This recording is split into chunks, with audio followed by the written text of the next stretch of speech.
learn about international trade, imports, exports, and how you can utilize government relations to help move your business forward.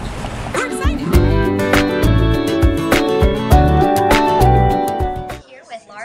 She is the president of the Trade Partnership.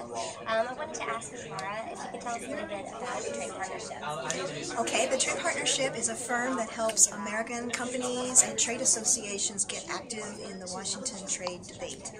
There are a lot of Washington trade issues that are hot, and we help these companies with the information that they need to go to their members of Congress and to the administration to make the case that trade is good, that trade should be expanded, that trade supports jobs in the United States. So we help them figure out how many jobs in the United States are created by trade or supported by trade, why FTAs, free trade agreements, are good for U.S. companies, how U.S. preference programs can be used to support manufacturing in the United States and create manufacturing jobs in the United States. All of the reasons why trade is a positive thing for the American company and for U.S. workers. Great, thank you. She also did some work with the coalition of the GSP, the General System of Preferences. So how does that affect businesses here in the U.S. to benefit?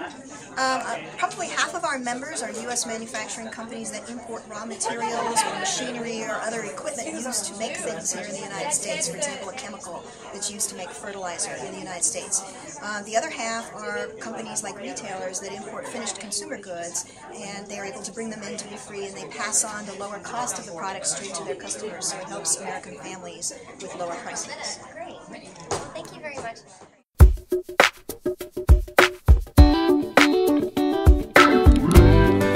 Congress, precisely because it's not called a trade committee or something, it's interesting to see that other parts of the elephant get involved, in this case the finance committee, so that's what he's going to tell you a little bit about.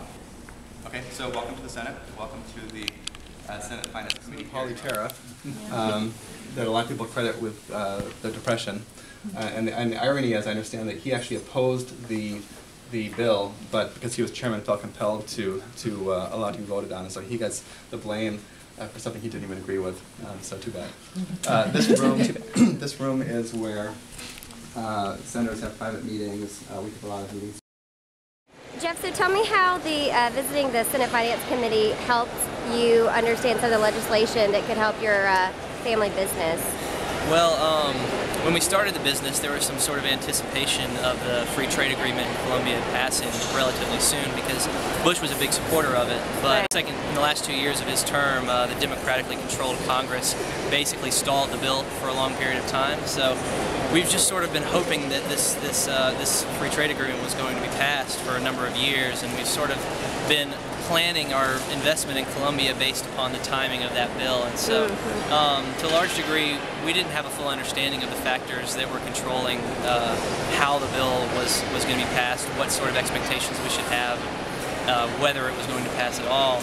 So the people that we've been speaking with over the last couple of days have sort of given me a lot of insight into what's going on with it, and you know, what I can expect in the future as far as a free trade agreement with Colombia. Done at the McKenna, Long & Aldridge International Law Firm, where we learned about foreign military sales as well as export regulations. Now it's time for a little happy hour.